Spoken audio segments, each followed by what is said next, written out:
Hey, hi everyone. I hope you can hear me. If somebody can confirm in the chat, that would be great. Um,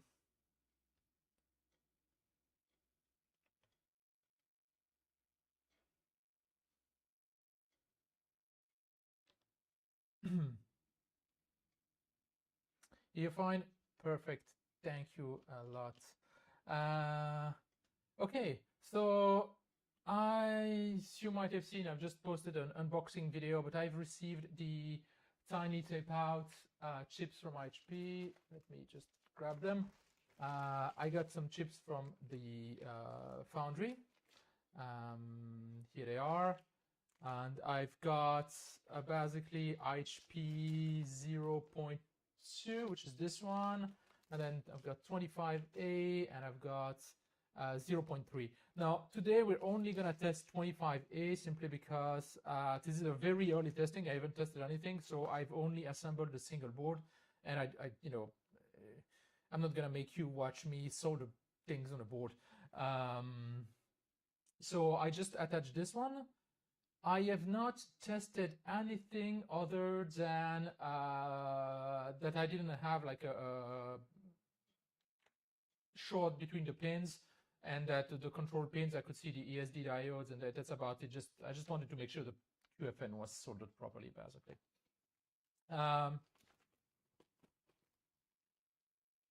So maybe just a little recap I'm assuming the people following this live stream probably know, but just people looking at the recordings. These are tiny tape out chips that we submitted quite a while ago. I think some of them were submitted in April, some of them were submitted in May of 2025, and we just got them back. These are the first tiny tape out chips on IHP, which basically have the actual tiny tape out architecture, with the independent modules and the controller and the mux and all of that stuff. The previous tiny tape out chip that we got from IHP some time ago, this was really more like a test of the process and the tooling and stuff like that, but it was just one single block of Verilog hardened as a single project. This, actual users submitted actual projects using all the tiny tape out stuff. There is no power gating, which means that when you power the chips, all the projects are powered at once. But still it has the mux and stuff like that. So let's get started with the actual testing. I will put the chips away for now. And I have this board. So the only thing as I said, the only thing I've done is assemble that QFN.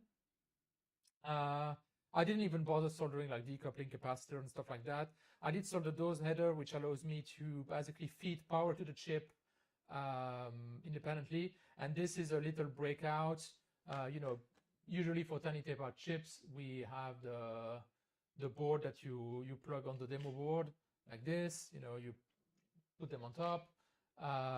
This one is actually IHP 0.1. I just grabbed it randomly, but and this is tiny tape out 08. And I made a custom breakout for IHP 25A. You probably can't read that, but it says IHP 25A. I just wrote it myself because the chips that we got, they have nothing written on them.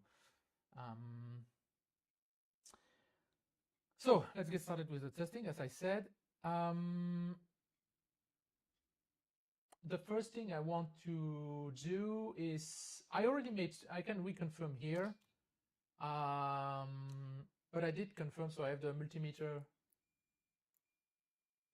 in continuity mode. You might not, I'm not sure if you can actually hear the multimeter when it beeps, because I have a lapel mic, so you might not be able to hear it. The only thing I want to check is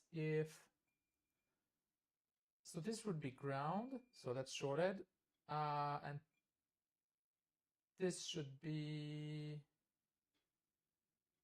the core power.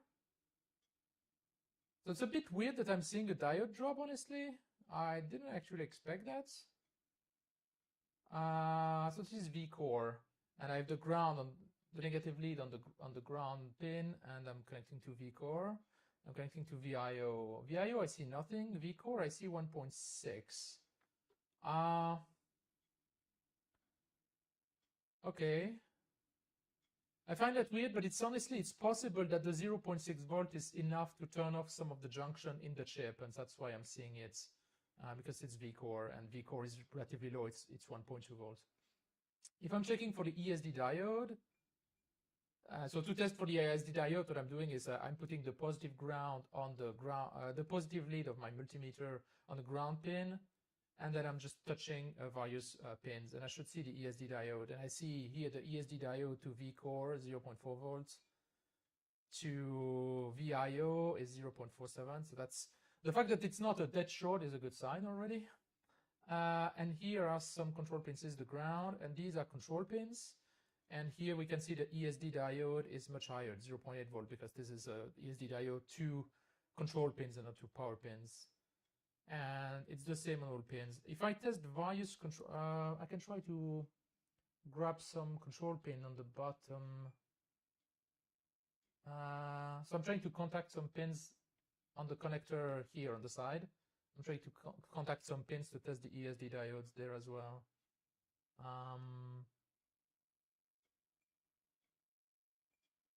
0.77, 0.79. Okay. Good sign that it's not blowing up.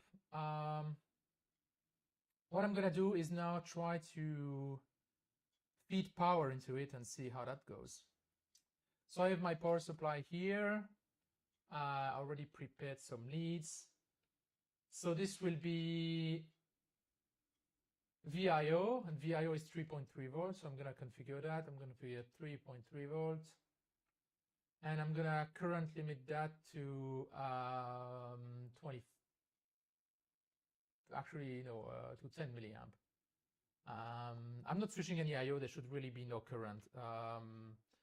So I need to power VIO with this. So I'm connecting ground, and I'm connecting VIO.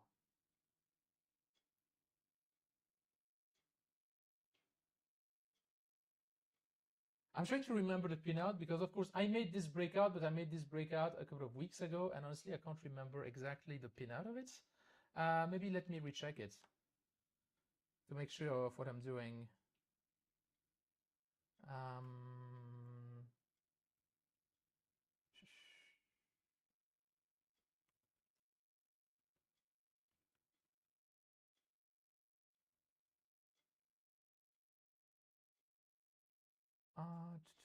I think it's this.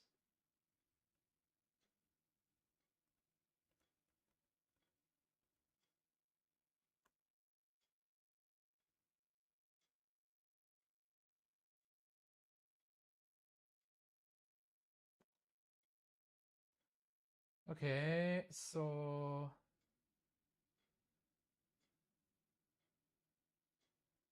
I didn't mount the regulator here. So here you see that's the power thing, and I don't have the regulator mounted because I didn't want to care about that. So yeah, so pin 1 is gonna be the ground, and pin 3 of each connector is where I need to inject power.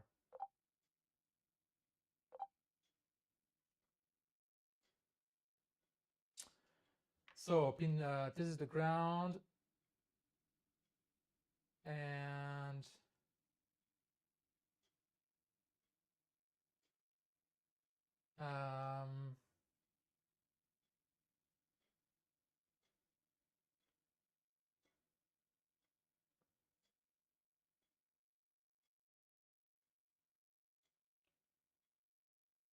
yeah, this is the ground, and this is gonna be 3.3 volts.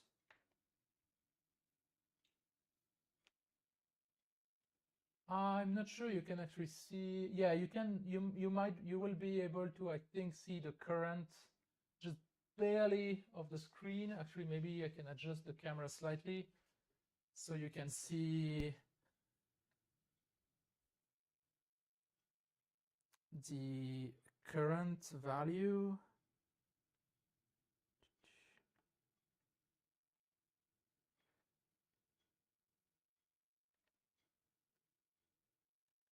Okay, so now you should be able to barely see my power supply. And I'm gonna enable that channel to 3.3 volts. Let's see how that works out. Okay, so 3.3 volts and 0 milliamp of current. That is good because it shouldn't use any current. It's not doing anything. But that means that I can power on the I/O circuit and it's not burning up or anything. So that's a good sign. Next thing is gonna be, I'm gonna shut it off for now while I wire things up. The next thing is gonna be connecting VIO. So VIO, same thing. I connect the ground here.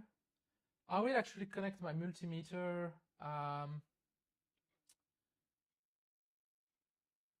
to follow the current.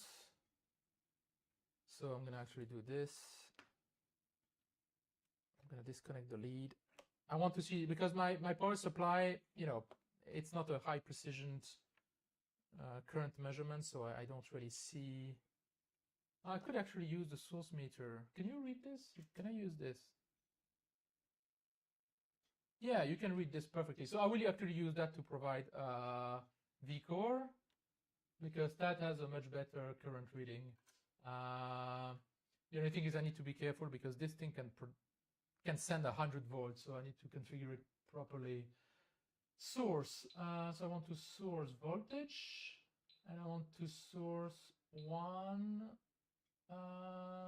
Where's the dot?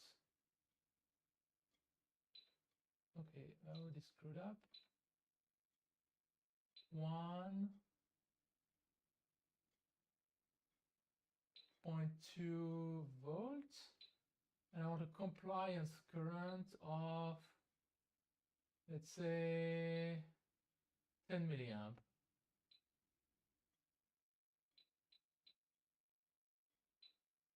Okay, so it should source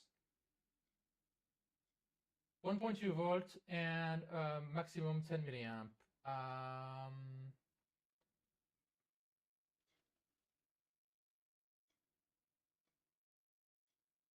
Okay, let's see how that works out. I'm gonna re-enable VIO. VIO is enabled, no current, and now I'm gonna enable vCore.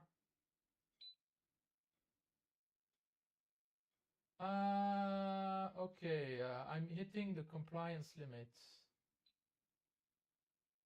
That's not great.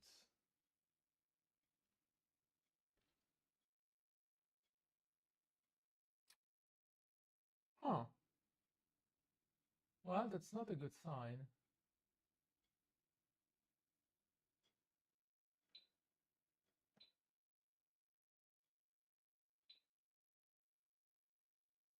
No.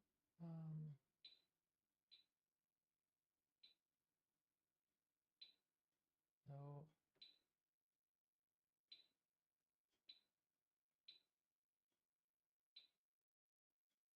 No. IHP 25A is a very big chip. It's 36 square millimeter, and all the project will get enabled at once because there is no power gate. So maybe it uses 10 milliamp. I don't know. I will try 15 milliamp and see what that gets me. Still sourcing 1.2 volts up to 15 milliamp, and I'm going to measure the current. I might actually want to directly go to this range, manual ranging. Okay, that's more reasonable. So it's just that problem turning on. But now it's consuming only 3 milliamp, and I'm at 1.2 volt. Okay, so the chip is powered, and it didn't burn up so far. So this is just the very, very early power-up step, mostly checking that the chip is not entirely dead on arrival. I will shut down vCore, and I will shut down VIO, and I will try it on the demo board. I will not provide VIO externally now. I will provide it. This will provide 3.3 volts. The 1.2 volt I will still provide with this. But I want to measure the VIO current, so I will connect that on my multimeter in current mode. So let's just me wire that up. It's gonna be like this.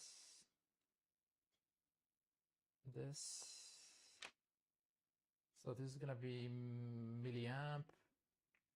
Come on, I'm measuring milliamp. Okay, so that's wired correctly. Now I need to insert this in the right direction because of course I didn't put any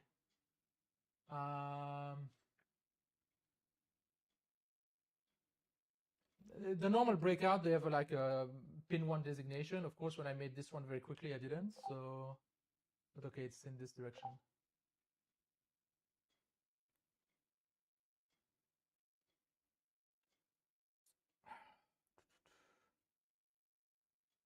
So, making sure I'm not missing any pins and that I'm not trapping my cable here.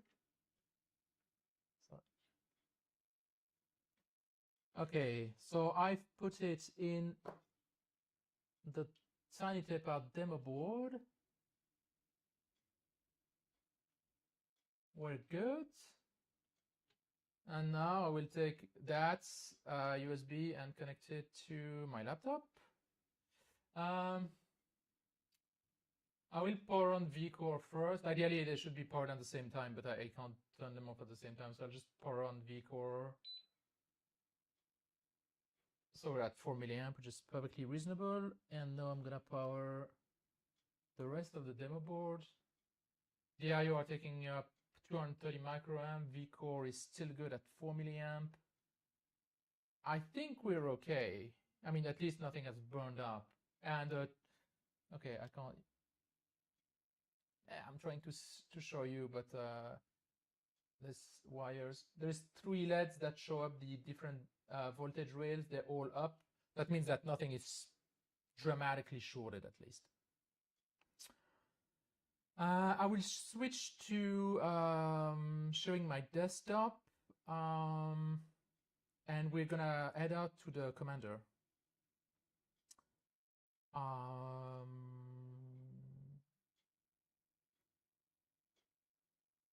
Tiny tape out commander. Connect to board.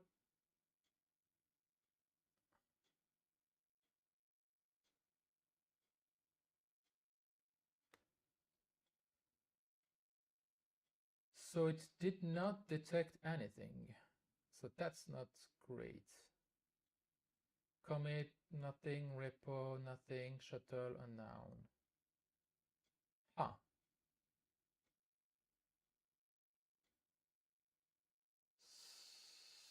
So IO current is fine. The vCore current is fine.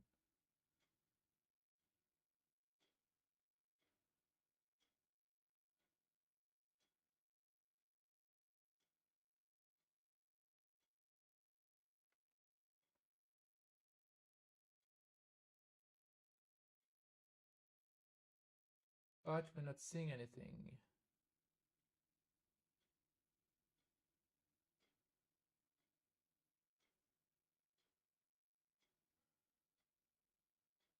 So EU out is 120.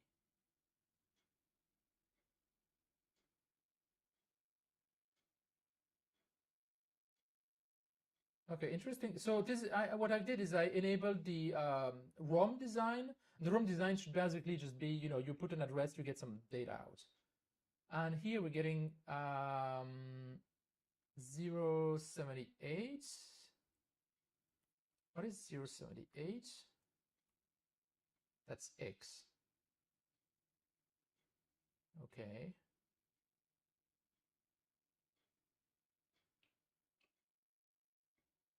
And 16.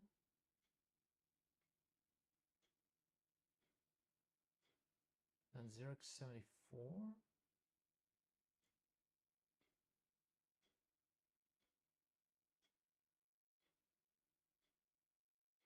0x73.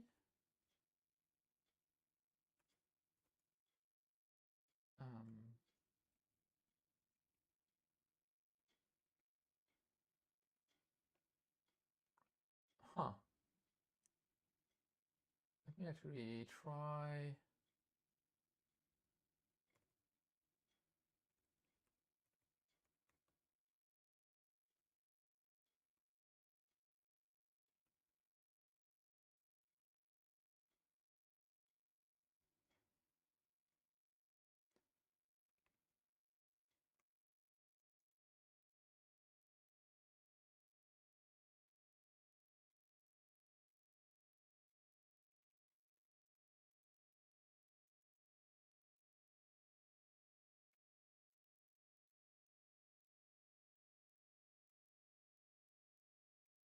I'm wondering if that's gonna work.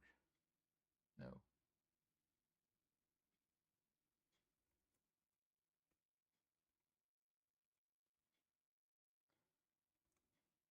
I'm trying to do a function that's just gonna read.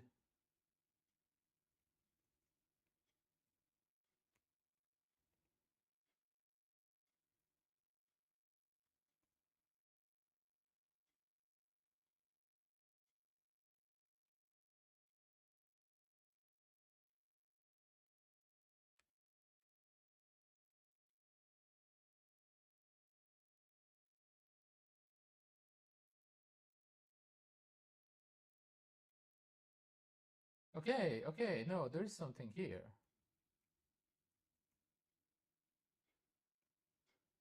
There is some crap, but I see shuttle TTIHP report and it tape out, so it's doing something. Commit equal. So the ROM is alive. Like the ROM is doing something for sure. I honestly have no idea what the ROM content is supposed to be. Is it supposed to start with shuttle, or is there supposed to be an offset?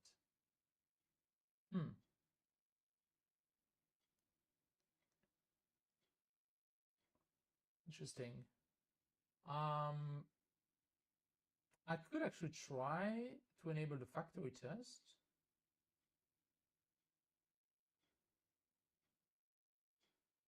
And to just put some clock.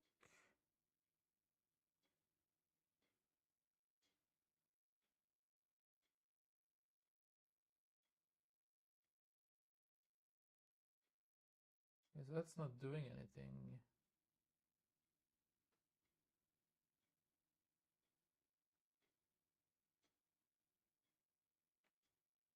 Oh, did it? No, it's... Okay, so the reading function doesn't work, which means that changing the selected design did do something.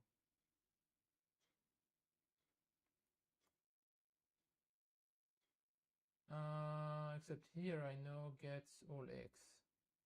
I think it's because I need to do this. Yeah, okay. So now I'm reading the ROM again.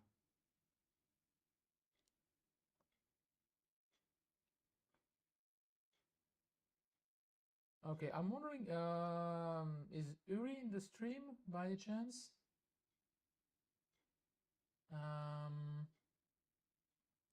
Because I don't know the...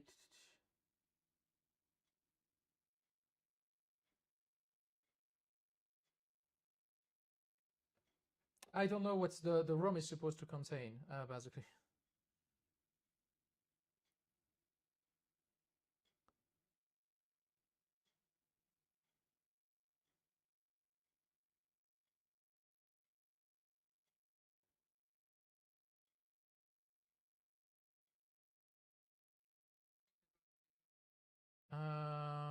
I'm trying to open the chat on my phone so I can see the chat without having to, because I don't have multi-screen here.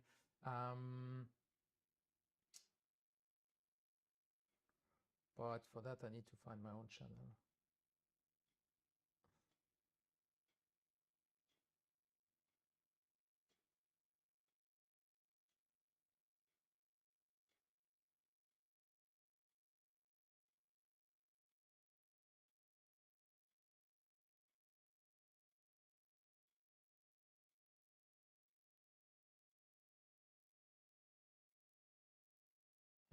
Yeah, okay, never mind.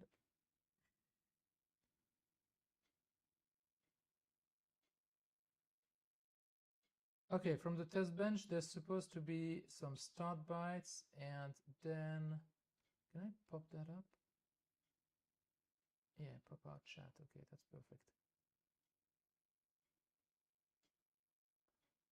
78, 78, 10, 74. Let me.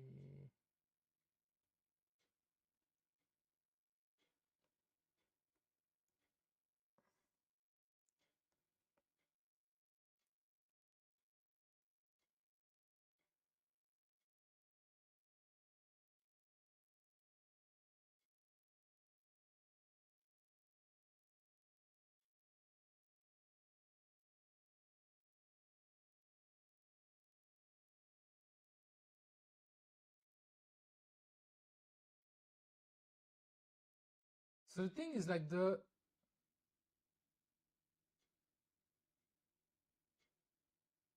text data doesn't seem to be a valid JSON here. But it does start with 78, 78, 10, 74. I didn't try.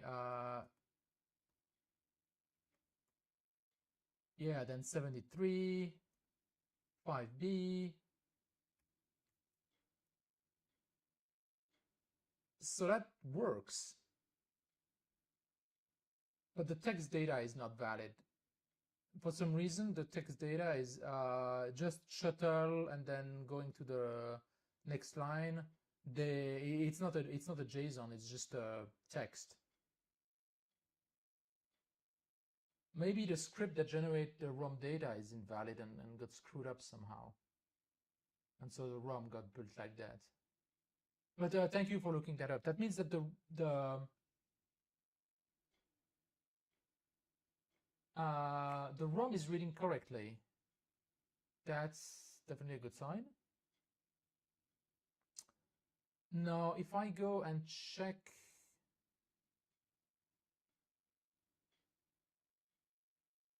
it's supposed to be just text. Okay. I don't know why this is not reading it. I mean, I guess I can try to just reset this thing.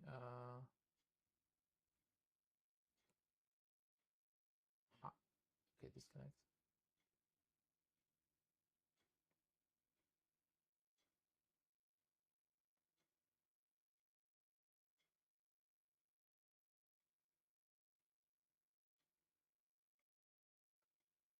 Yeah, it's definitely not reading it for some reason.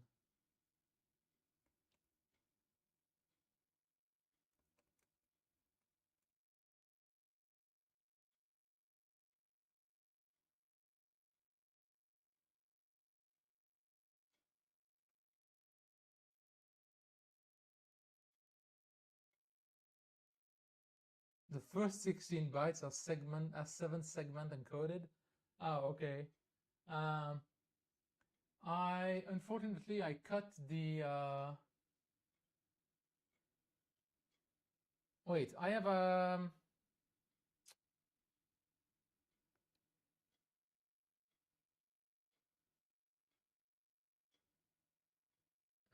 wait.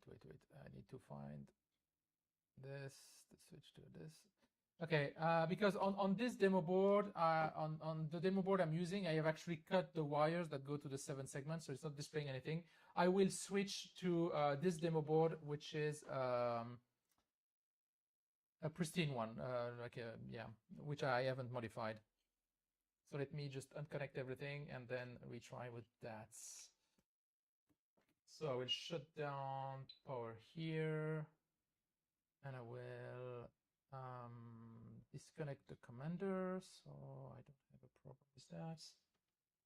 Then I can do this, remove this board. Oh my god, this giant connector is like a pain to remove. Okay, put this board instead.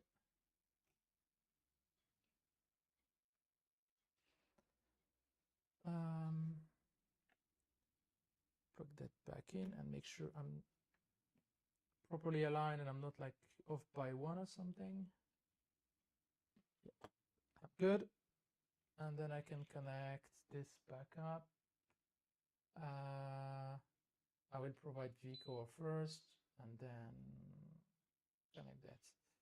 Okay, yes, so okay, you should be able to see, maybe I can prop that board up a bit. Wait, what's showing T? No, it doesn't.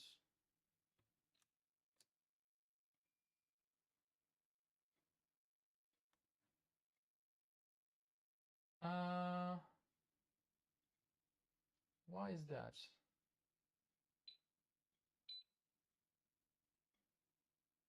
What happened? So it was showing T on the 7 segment. Okay, yes, it shows T on the 7 segment display. And then it did something, and no, it's not showing anything. Oh, it might have been read. It might have been reading the ROM. It might have been reading the ROM. That might have been what it was doing. Let me switch back to showing my screen.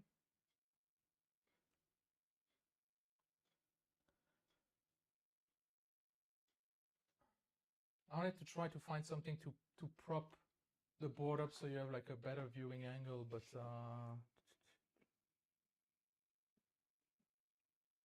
maybe this can help.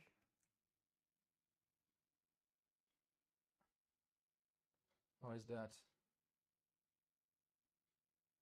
I guess that's okay.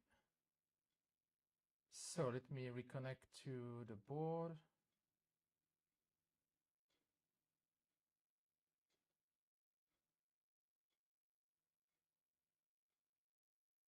Okay, well, the good sign is that it said something about TT 0. Yes. Shuttle, TT IHP 25A. Okay, so I don't know what's wrong with this board. I might have had some weird firmware on it that is not good or compatible or whatever. But this board, which has the default 2.0 for firmware, it's detected the shuttle TT25 0.8, which means now I can try to run the factory test. So if I do this, unknown project none, could not open shuttle index, shuttle. Okay, the shuttle index is not in that firmware version. Fantastic. But at least it read the index. Okay. Don't.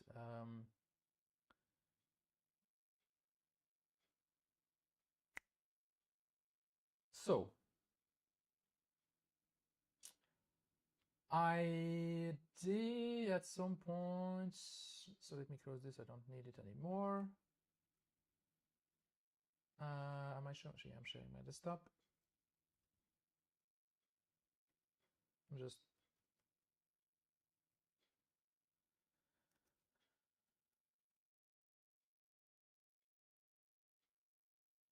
So this is the MicroPython firmware, and I have like a hacked version somewhere.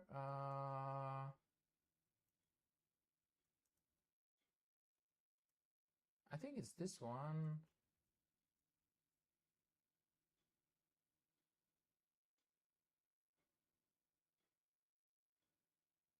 Okay, yes, no, I see. So okay, I understand what went wrong. The board that I have here, the pink one I was trying, I have a firmware in it which basically always swaps the some of the control lines, because the breakout that I'm using usually, they're like buggy ones, you know. There was at some point some mix-up on the PCB, and some control lines were swapped. That didn't really make it out. Like when you go, all the boards that user gets, they're good and correct, and they will work out of the box. But because I test the chips early, I assembled them myself, and the only breakout that I had are the ones with the hardware bug on them, and I was fixing that using a special firmware. And of course, that special firmware doesn't work for that breakout because that breakout doesn't have the bug. So I need to basically compile myself a firmware which has the 25A index and doesn't have the swap. No, but I reverted that thing here. Okay, never mind. My whole explanation falls apart. So I don't know. Okay, I'm gonna try just to flash that firmware, the 206, which as far as I remember, yeah. Okay, I didn't put 0.3, but I have 25A, so that's fine. That should be good enough. So I need the firmware 2.06, and I can go get that.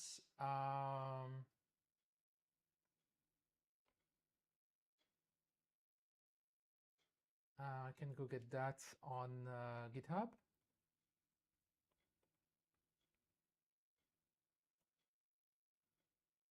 Because it should be built into one of the action. Yeah, here. No, that's not what I wanted to do. Okay, fuck, that's not.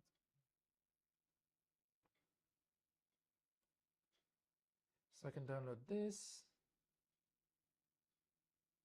Put that in stream. Okay. So I need to reboot that board in bootloader mode. I need to disconnect the commander or it's gonna yeah, not be happy. So I connect. Where's the boot? This is this one. Okay, mount /dev/sd. It didn't? No. Did not reboot in bootloader mode. Okay, no it did. DA1, MNT USB, copy /tmp, stream, TT, demo, firmware, whatever, MNT USB, human /MNT USB, sync. So now I need to wait for it to flash.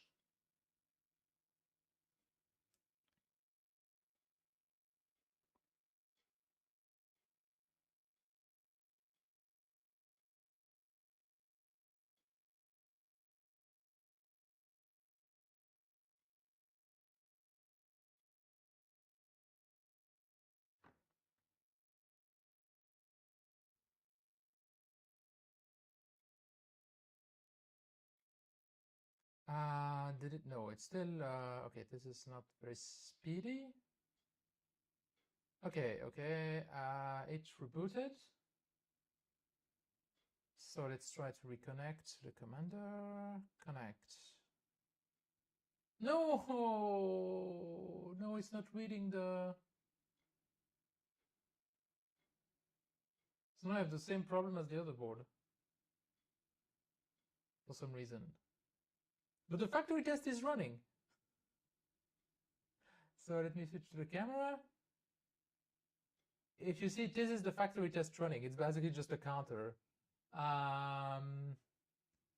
Okay, so I have a. How? Why? Okay. I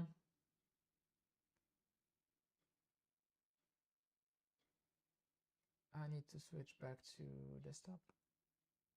Okay, so it doesn't like that version of the firmware. Okay. So what I'm gonna do is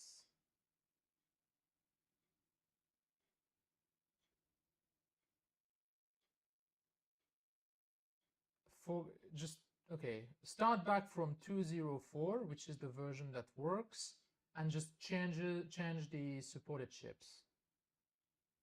So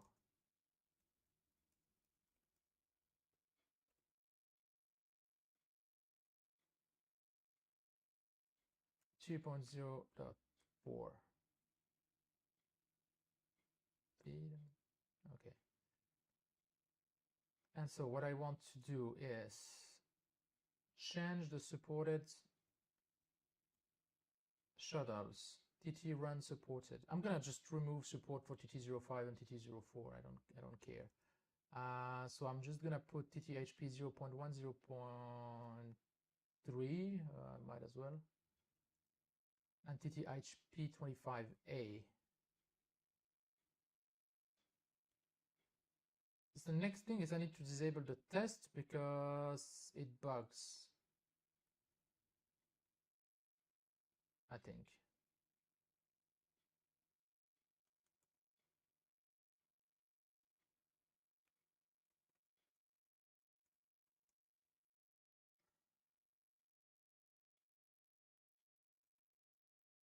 Okay. I need to add this, then git commit index git tag annotated v 2.0.7. I don't care. Index. Okay, git push github tags heads main. Yeah, force.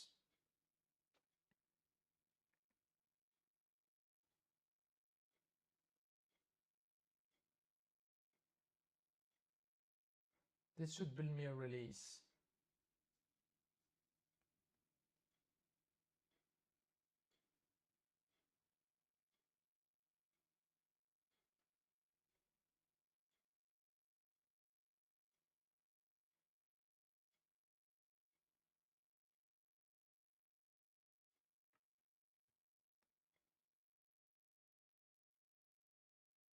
So I'm waiting for this. No, it failed. Why? Similar, I don't care. Okay, but it created the release. Never mind, it failed, but it created the release, right? Yes, yes, yes. Okay, I've got a file. I don't care about the rest. So I'll try that, and I will try to flash that. So reboot the board again. No, disconnect the commander. Disconnect. Reboot the board. So boot and then disconnect, reconnect. Yes, mass storage. Mount. Then copy 2.07 to MNT USB. And now wait for it to flash.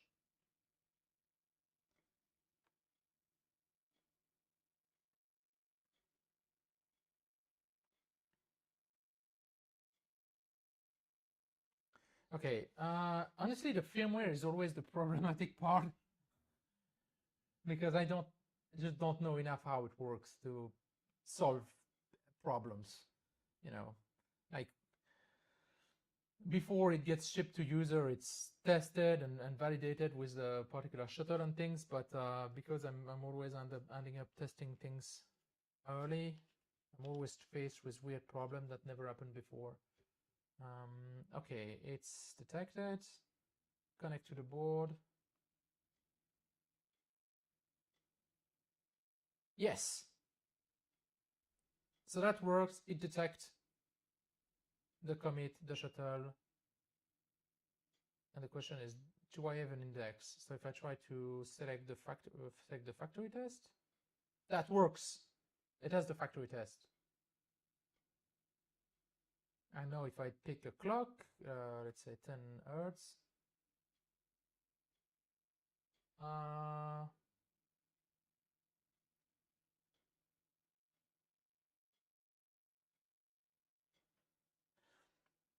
has every shuttle been a problem child? Well, honestly, there's been challenges in bringing them up all the time, and all the time it was mostly the firmware and my absent knowledge of how it works. Okay, so here I'm trying to clock at 10 Hertz. I don't actually see anything, which is not what I expected. Oh wait, no, I need to, I think, do this maybe. Yes. Okay. And now I can clock it at say 10 hertz or yeah, 10 hertz. Yeah, no, we can see the counter. If I let me show the camera. So now you can see the factory test is running and counting and stuff, and yeah, good. Okay, well, I think that at least proves that, well, the chip is not DOA. It's good. It's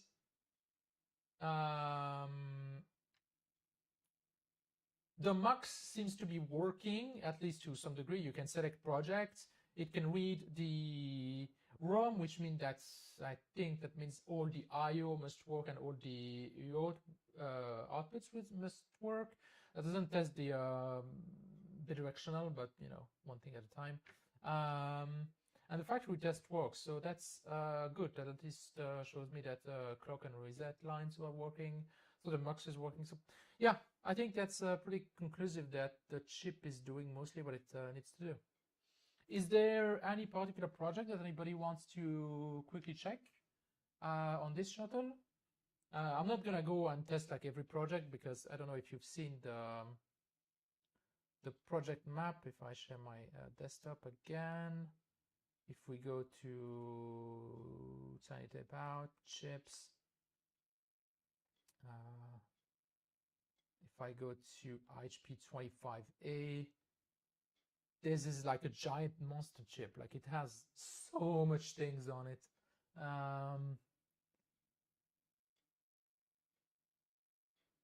That I can't, yeah. So if there is anything there that you want to test that's, you know, preferably easily testable, I can maybe try some VGA projects.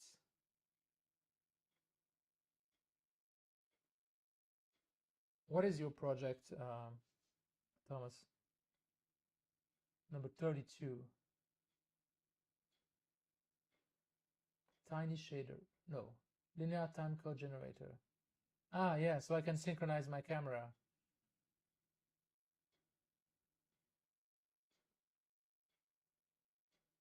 Yeah, it's easy enough to test.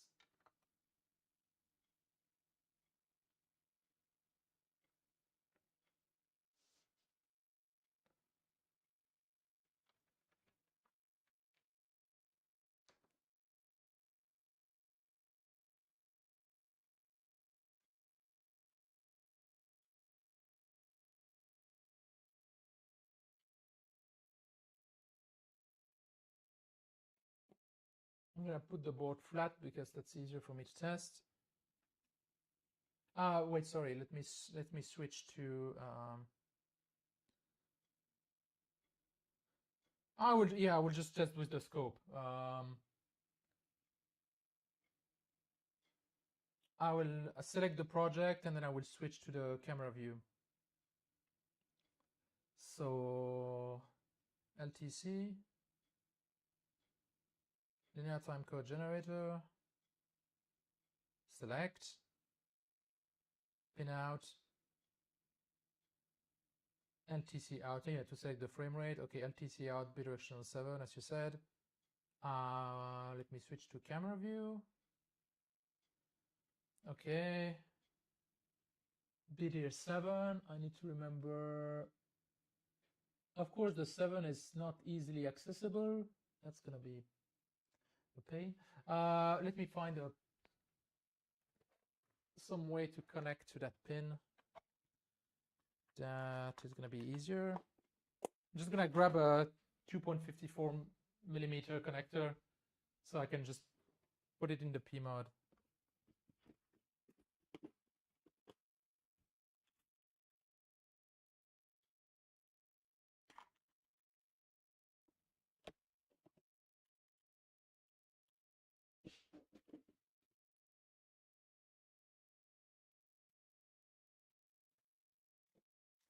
Yeah.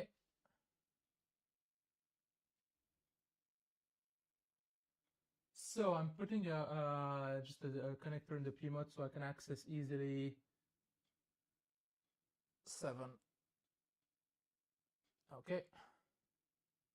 1 volt trigger. That should be this. Well, there is something.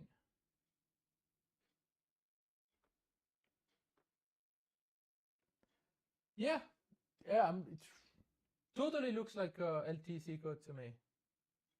Can you read it? Can you decode it rather?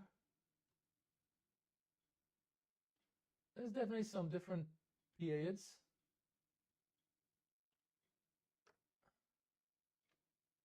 But yeah, I don't have anything to decode the LTC.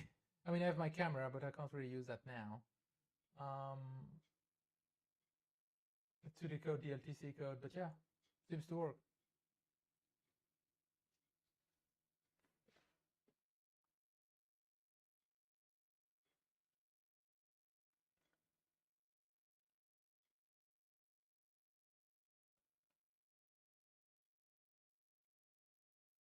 Ah, you're welcome.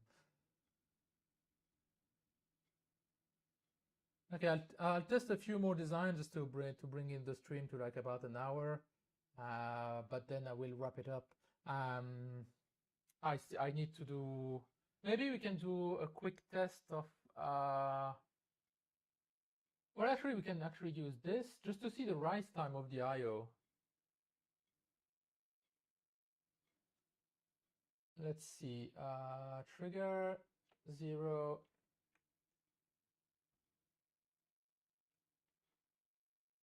Okay, my grounding situation is absolutely terrible, but we have a rise time in the neighborhood of 5 nanoseconds, and that's pretty bad probing, so it might actually be better than that.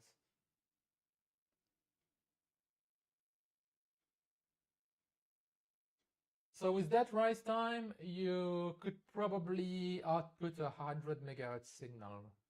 So definitely the I/O are much better there than on Sky 130. I mean, we're getting better rise time, so we can probably get higher frequency signal out. I mean, at some point I need to test the delay through the mux. However, for that, like I haven't soldered any decoupling capacitors or anything like that. I need a more proper setup to actually do characterization of the delay and stuff like that. I will definitely do it and post the results on the Discord. But at least as a very first quick look, the I/O at least seem to be switching much higher. That doesn't really mean that the delay through the mux will be faster, but at least the signal is cleaner. I'm going to try to look at the falling edge. So for that, I need to trigger on the falling edge mode. No, trigger. The falling edge is symmetrical, actually. It's about 5 nanoseconds too. So yeah, that's good. The I/O are more symmetric than on Sky 130.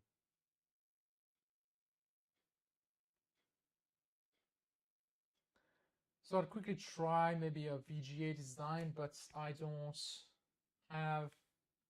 Do I have a screen? Do I have a screen? I do have a screen.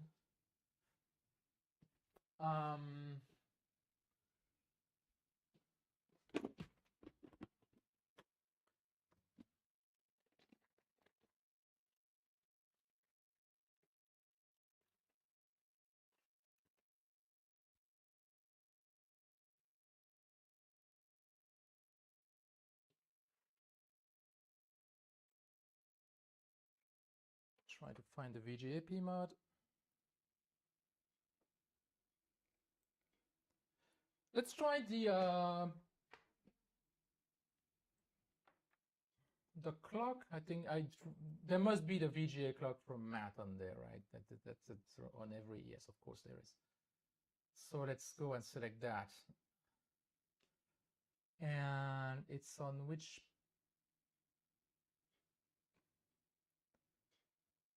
So the outputs, so it's in the output P mode. We remove the probe scope, connect the VGA P mode. Of course, now I need to look at the outputs. And I will.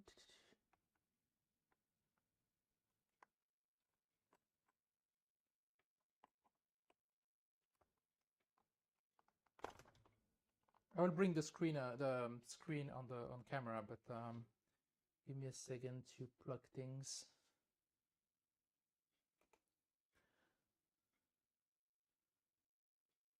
Okay, so I can't actually get the screen lower. I need to the camera. That's actually the screen from my microscope, but it has a VGA input. So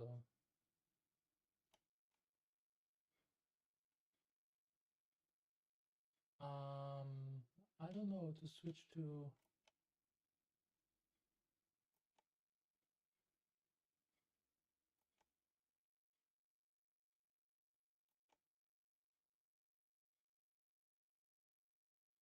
Yes. Okay.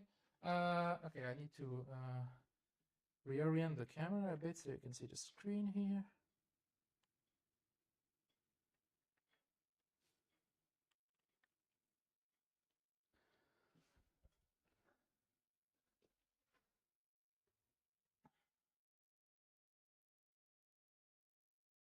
There you go.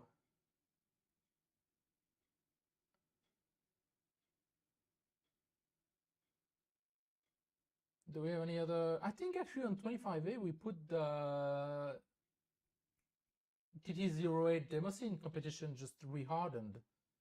So we should have a few more projects.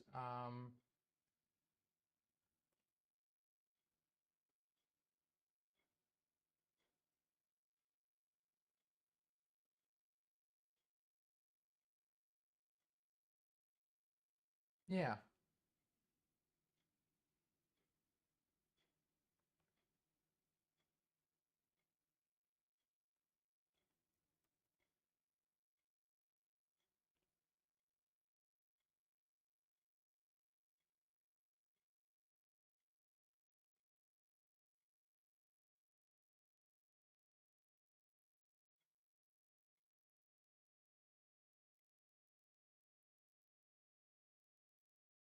You can see the power consumption also increasing, like 8 milliamp for the core for the donut. I think there was one that was pushing the clock quite a bit. Yeah, yeah, very power intensive donuts. Yes. So what else? Another is yeah, drop.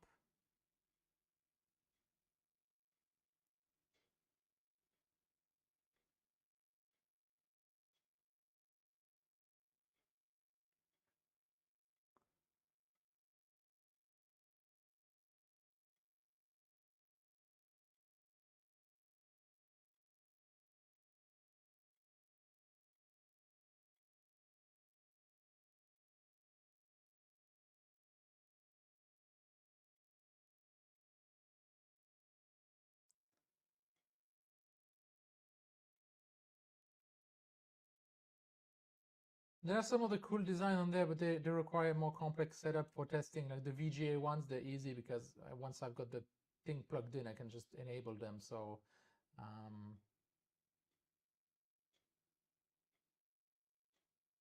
don't remember if that was VGA or not.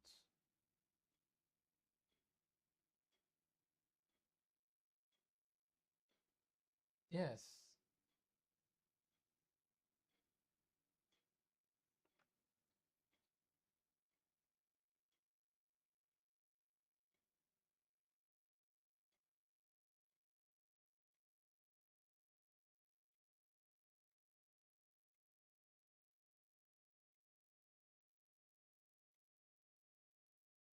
I was trying to find like a fractal one, like a what's the name of the classic fractal demo? Like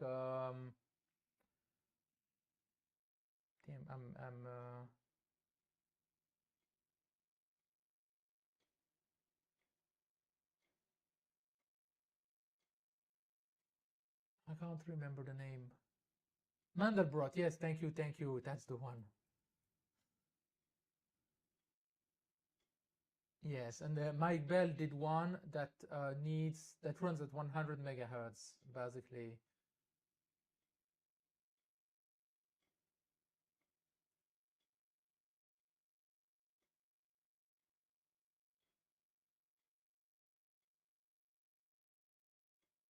Yes.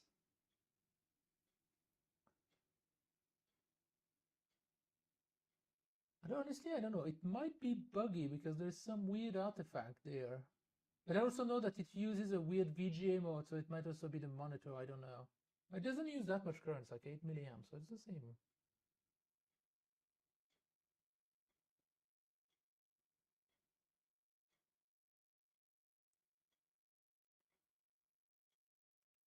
There's actually two Mandelbrot on this shuttle.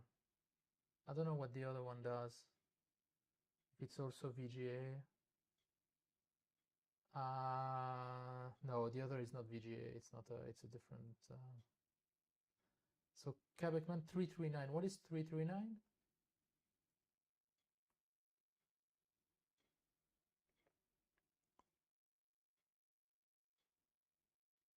Ah, yeah, there you go. Another of the demo project.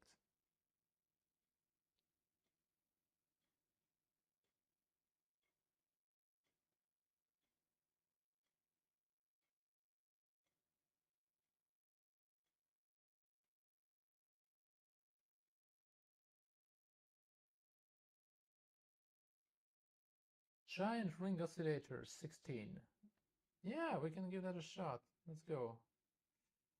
Giant ring oscillator. If I can find where I put the commander. 16. Giant ring oscillator. So which pin is the output on?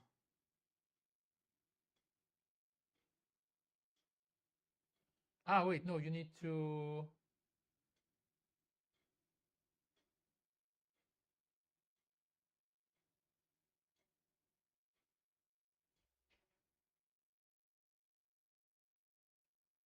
Wait, where's the output?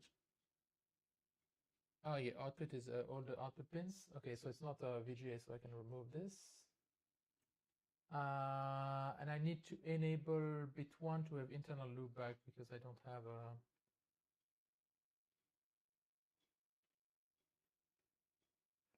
So if I look at output 1. Oh wait, can we still see the scope? Yes, we can still see the scope in the chip in the. Connect one of the UO pins to U in 1. Okay. So I'm gonna take this, put it here, and then I need a wire.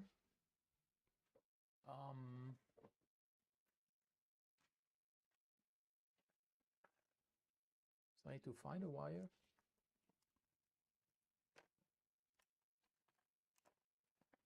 So wooden thing is a challenge, but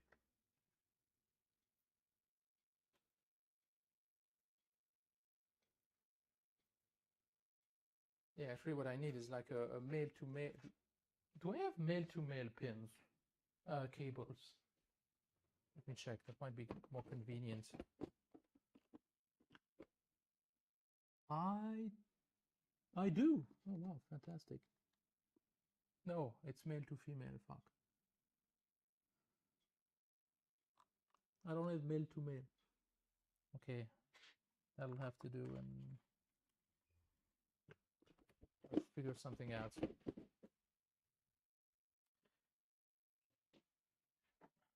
Let me maybe readjust the camera so you can see what the fuck I'm doing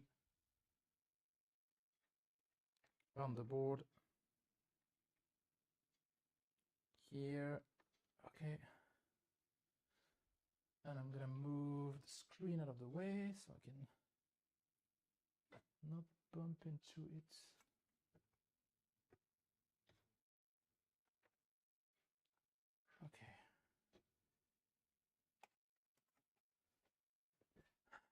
Okay, so what I'm gonna do is I'm gonna use that connector, put it in U in output, so I can monitor every, I mean, not every pin, but some of the pin here, and then I'm gonna feed that back into input 0.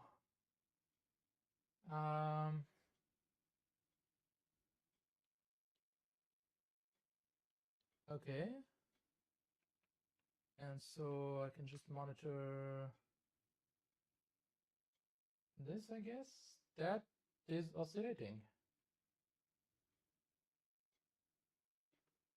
Measure, that's oscillating at 38 megahertz.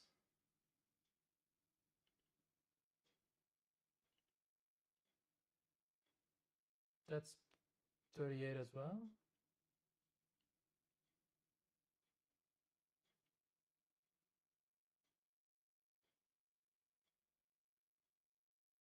$37.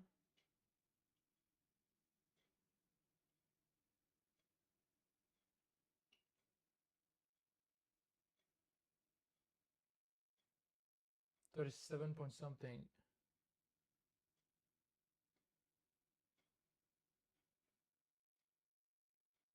1357. Okay, so I think that all the lower length, they're probably so short that you were mostly seeing the IO delay really rather than anything else.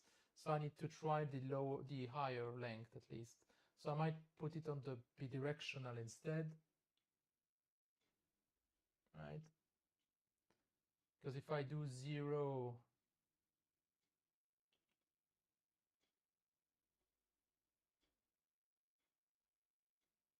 yeah, so here we're saying 24.5.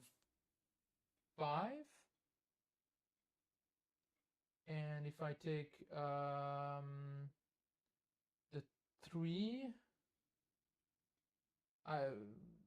bidirectional 3, UIO 3, so that's 0, 1, 2, 3.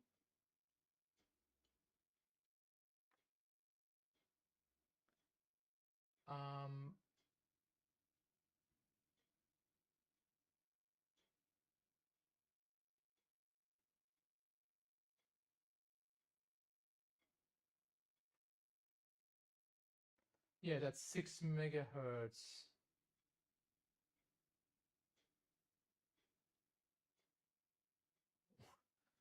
But there must be like some resonance or something because the signal is 4.5 volt in amplitude, which is just insane. No, for UIO 3, yes, sorry, 6 megahertz for UIO 3.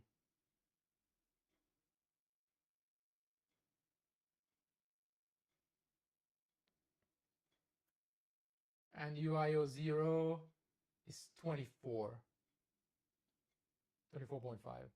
So yeah.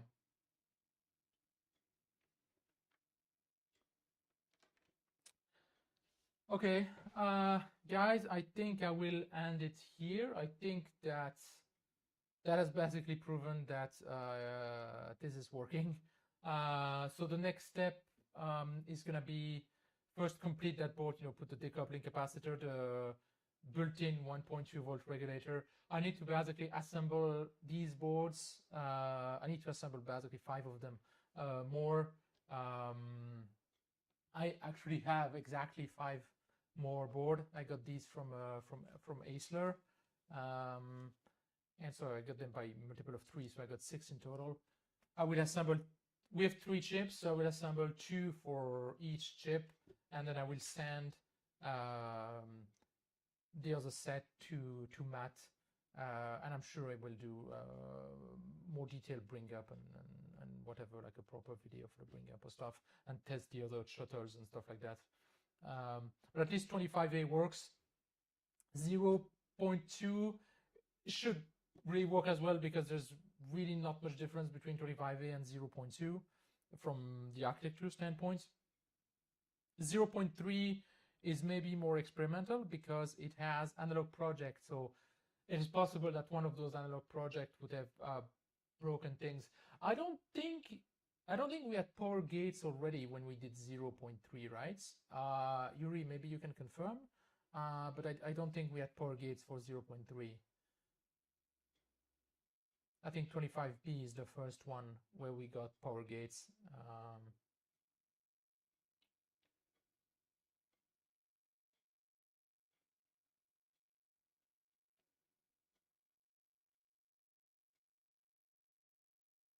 Yeah, I didn't think so either. I think it has like a few analog project with like dedicated analog pins. I did on this breakout, I actually did bring the analog pins out to headers, but here they're connected to ground, so it doesn't do anything. But I'll be able maybe to check if some of the 0.3 project actually work or not. Anyway, guys, thank you for tuning in, and subscribe to the channel if you want to see some news and about what I'm doing, both for Tiny Tape Out, for ASIC, or for general electronics projects. And if you want to talk about this project, or if you want me to test some specific thing on 25A, you can also hit me up on the Tiny Tape Out Discord. And yeah, I will see you in the next one. Bye.